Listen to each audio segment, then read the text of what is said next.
ថ្ងៃនេះខ្ញុំចង់និយាយបញ្ហានេះជាភាសាអង់គ្លេសដោយសារអីខ្ញុំគិតថាគឺខ្ញុំអាចបញ្យល់ដល់អ្នកផ្សេងៗទៀតដែលគាត់អត់ចេះភាសាខ្មែរយើង So we had a case of a very beautiful young girl committing suicide and everyone's jumping on the case, everyone's talking about it. Some people feel bad for her and then there are some people saying disrespectful things to her, people questioning why she didn't understand her existence, why she didn't try harder to stay alive.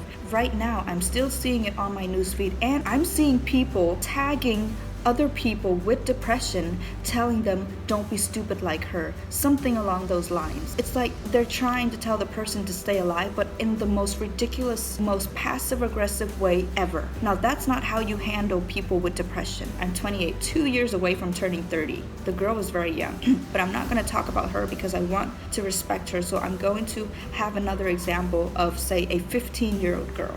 This is a burden, tup lambak, sral. This is another burden, a heavier burden, tup lambak, ngun. A 15-year-old is dealing with this struggle. I'm dealing with this struggle. Now why am I fine? Why am I not committing suicide? Even if I want to. And her, why is she dead now? Here's what I want you to understand. What's in the mind, what's in the heart is something that you will never ever understand. Why? Because of their background, because of their experiences, their environment, and their situation. She's so beautiful, from a rich family. She's only going to school. She doesn't have to provide for so many members in the family. Maybe the reason why I'm fine is because after all the struggles, after everything that I've done, by the end of the day, I'm rewarded.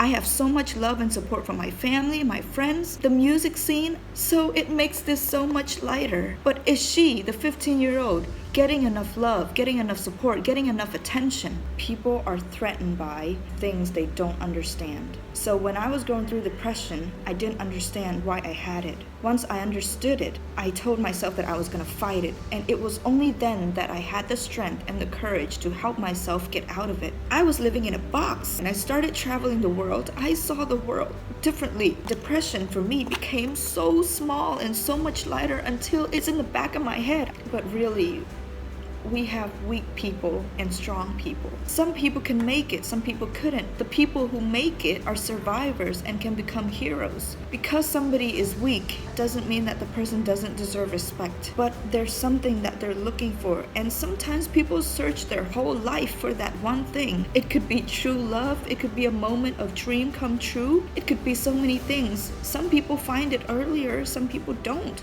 and it takes time, and during that space, that time for them to figure out what's going on in their head, you need to show support. You need to be there for them. You need to stop telling them that they're not depressed, that they're being dramatic. Once that person is gone, you're going to regret, and we don't want that, right? Homeless people don't want to be homeless. Disabled people don't want to be disabled, but there are people who actually can still be happy even if they're homeless, they're disabled, because they have more strength, because they are born stronger mentally. They have a special gift, and that is to appreciate life, to be happy. Others aren't born with that gift. Oh, depressed people, they don't say anything and then they just disappear. Those who post, who are expressive, who are dramatic, they're not depressed. They're just attention seekers. You're wrong. So where's the pressure coming from? You're getting bad grades? Is it coming from your family because your parents expect you to be married to a rich man? Could the pressure be about your career? You're not famous enough. You're not unique enough. You're not talented enough. You're not beautiful enough. If there can be different kinds of pressure in life, there can also be different kinds of victims and patients of depression.